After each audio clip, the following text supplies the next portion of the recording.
Real Madrid ফাইনালে চলে গেছে এবং বার্সেলোনা ভার্সেস অ্যাথলেটিক মাদ্রিদের সেমিফাইনাল থেকে তাদের প্রথমের যে লিগটা ছিল এই লিগটা 4-4 ড্র হয়েছে।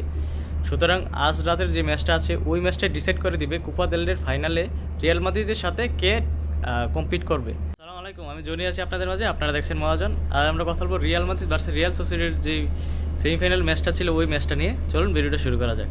আপনারা জানুন রিয়াল মাদ্রিদ ভার্সেস রিয়াল সোসিয়েদাদের যে ম্যাচটা আছে ওই ম্যাচটার রিয়াল মাদ্রিদ প্রথমের যেই লিগটা ছিল ওই লিগটা জিতে গিয়েছে 1-0 গোলে, এবং যে সেকেন্ড লিগের ম্যাচটা আছে ওই ম্যাচটা রিয়াল মাদ্রিদের হোমে তারা 1-0 গোলে অ্যাডভান্টেজ নিয়ে ম্যাচটা খেলছিল।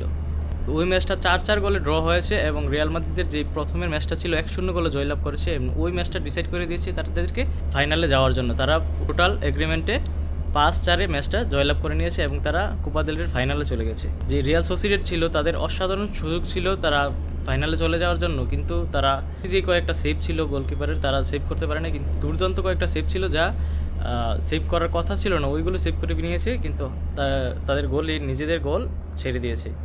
প্রথম আর্ধে তারা 1-0 গোলেই পিছিয়েছিল, কেননা তারা ফার্স্ট লিগের যে ম্যাচটা ছিল এই ম্যাচটা 1-0 গোলে তারা হেরে গিয়েছিল রিয়াল মাদ্রিদের কাছে।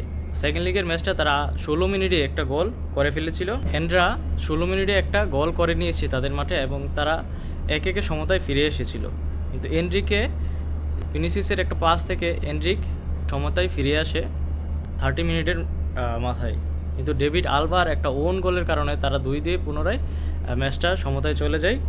ডিফ্লেকশন থেকে তারা একটা গোল কনসিড করে ফেলে এবং তারা পুনরায় 2-2 ফিরে যায়। মাইক ওজিবেল 80 মিনিটে একটা অসাধারণ গোল করে এবং তারা 3-2 পুনরায় ফিরে আসে, কিন্তু জুড বেলিংহাম মাত্র 1 মিনিট কিংবা 2 মিনিটের ব্যবধানে তিনি পুনরায় একটা গোল করে ফেলে এবং ওইটা ভিনিসিয়াস জুনিয়রের পাস থেকে অ্যাসিস্ট হেতে জুড বেলিংহাম একটা বলই থেকে তারা শট করে সেটা স্কোরে পরিণত করে ফেলে এবং তারা পুনরায় 3-3 ম্যাচটাকে লিড করে ফেলে। অ্যান্তোনিও চুয়ামুনি একটা স্কোর করে এবং ওই স্কোরটা তাদেরকে পুনরায় লিড এনে দেয়।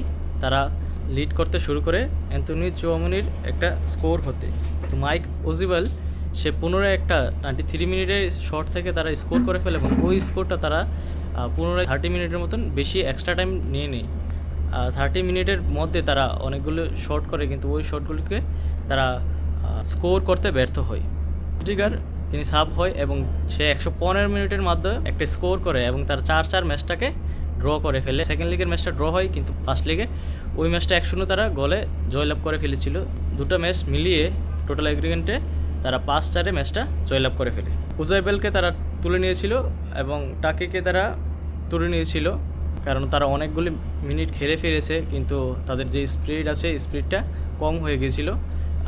রিয়াল মাদ্রিদে অনেক নতুন সাব করেছিল আদের গোলাগার এবং ইব্রাহিম দিয়াস, আপনারা জানেন তারা অনেক ফাস্ট প্লেয়ার, সো তাদের সাথে তারা পেরে উঠতেছিল না, সেই কারণে তাদেরকে সাব করে নতুন প্লেয়ার নামানো হয় এবং ওইখানে আমি কিছুটা ড্রব্যাক দেখছি, যেহেতু খেলাটা 120 মিনিটে পৌঁছিয়েছিল এবং সেখানে রুদিগার অসাধারণ একটা হেড থেকে স্কোর করে ফেলে এবং ওই স্কোরেই তাদেরকে জয় এনে দেয়। তো আজ রাত বার্সেলোনা ভার্সেস অ্যাথলেটিক মাদ্রিদের যে ম্যাচটা আছে ওই ম্যাচটা 11টার সময় শুরু হবে। রিয়াল মাদ্রিদ ফাইনালে চলে গেছে এবং বার্সেলোনা ভার্সেস অ্যাথলেটিক মাদ্রিদের সেমিফাইনাল থেকে তাদের প্রথমের যে লিগটা ছিল এই লিগটা 4-4 ড্র হয়েছে। সুতরাং আজ রাতের যে ম্যাচটা আছে ওই ম্যাচটা ডিসাইড করে দিবে কোপা দেল রের ফাইনালে রিয়াল মাদ্রিদের সাথে কে কম্পিট করবে। Barca always favourite any team in this right now, but athletic Madrid তারা খারাপ খেলছে না, তারা অনেক ভালো খেলছে। রিয়াল মাদ্রিদের সাথে তারা চ্যাম্পিয়ন্স লিগে 120 মিনিট খেলে তারা প্লান্টিকে চলে গিয়েছিল এবং প্লান্টিকে চ্যাম্পিয়ন্স লিগ থেকে বাদ পড়ে গেছে। বার্সার সাথে প্রথমের যে লিগ ম্যাচটা আছে ওই ম্যাচটা 4-4 তারা ড্র করে ফেলেছে এবং সেকেন্ড লিগের ম্যাচটা তাদের নিজেদের হোমে হবে। তারা হোম অ্যাডভান্টেজ নিয়ে বার্সার সাথে সেকেন্ড লিগের যে ম্যাচটা আছে ওই ম্যাচটা খেলবে। তো ওই ম্যাচটা অসাধারণ হতে যাচ্ছে আজ রাতের যে ম্যাচটা আছে ওই ম্যাচটার মতোই। সো ওই ম্যাচটা দেখার জন্য আপনাদের আমন্ত্রণ জানালাম। তো আজ এই পর্যন্তই, দেখা হবে পরে একটা ভিডিও নিতে। Tata, bye bye.